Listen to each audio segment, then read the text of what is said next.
Hello, I'm Kevin Lee with Kaleo Real Estate Company. I'm here with attorney Georgina Lepe, and we're going to talk a little bit about trusts and probate. It's generally one of those issues that a lot of people don't like to discuss because it deals with, once you're dead, generally, the benefits of it come into place and then. So you bought a house, and most people put it into tenants in common, and they just go on with it like that.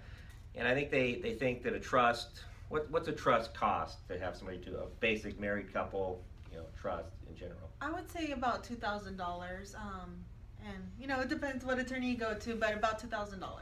Okay, and the benefits of that versus a lot of people say, "Oh, I don't need a trust. I've got a will. I've only got a house, and maybe a kid or two." But if somebody passes away, let's say both parents pass away without a trust, and let's say they have a will, now what's involved with that now? So if someone passes away with or without a will, you're still going through the probate process. Okay. And I think that's one of the biggest misconceptions, that individuals believe that if they have a will, they're protected. Right. You're still going to go through the probate process and incur all the fees that are associated with probate. Okay, so basically, I mean, the area that we work, I mean, a starter home is almost $500,000 and up. So let's start with there. So if somebody's got parents had a $500,000 starter home, they own it free and clear. What are their costs going to look like? Okay, so we as attorneys in the probate process get paid a statutory fee, meaning that our fee is based on the value of the home, the market value, not necessarily how much you have in equity. So whether it's all paid for or not, our fee is the same. Oh, so even if they owe $450,000 in the house, still they've got to.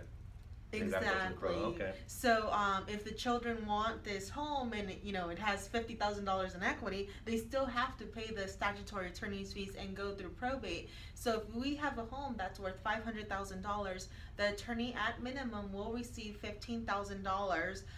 The personal representative, the individual that the court appoints to help the attorney manage the estate, receives that amount. So 15 plus 15, that's $30,000 that you're giving away to third parties just because you didn't have a trust. And there's other court fees involved. Also, the real estate fees once a home does get sold and you have to hire a realtor, or your children will, let's assume it's a 5% commission, that's $25,000. So 30 plus 25, that's $55,000, plus all the other costs associated with probate. And then if there's any creditors that file a claim to get paid, you're looking at minimum $60,000 just to probate one home that's worth $500,000.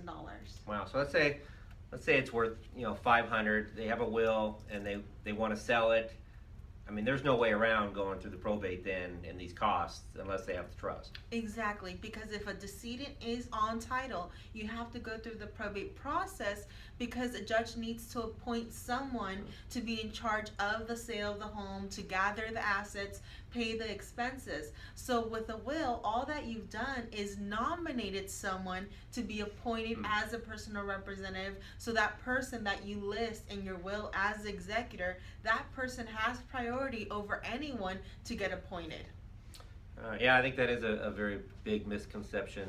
I know a lot of people don't like to deal with that, and so the trust basically, your fees are $2,000 to $6,000 on a basic trust, and there is maintenance over the years. I mean, as far as a trust, what are some of the other benefits or the reason why somebody would need a trust beyond property? Would you say? A reason that you would need a trust is to protect yourself in the case of a disability.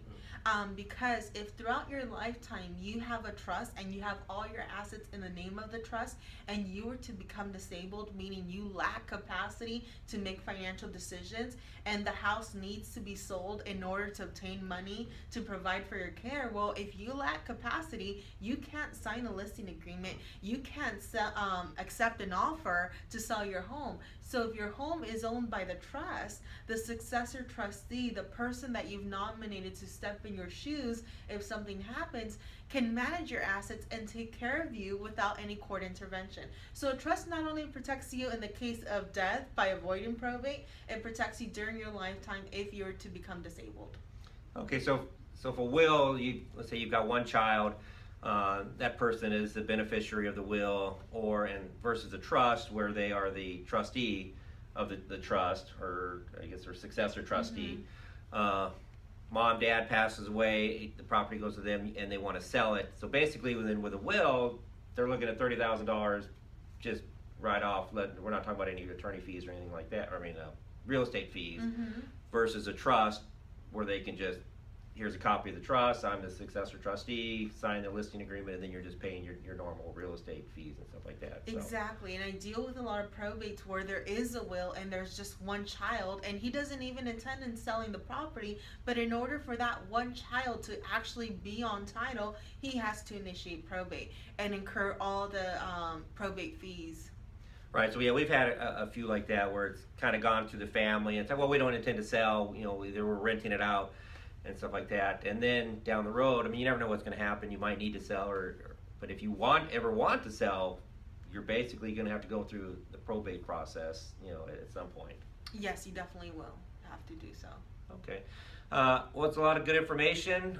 You know, if you want to get into that, real estate agents shouldn't be giving you that kind of advice. You need to go to an attorney to get something drawn up, and you're looking at, you know, $2,000 to $3,000 to $4,000 possibly versus $30,000 on the very low end. Generally, if your, you know, estate's worth more than, you know, 500 to $1 million, I mean, you just kind of, you know, multiply that exponentially. So definitely look into it. Don't wait too long. You never know what's going to happen. Have a great day, and thanks for watching.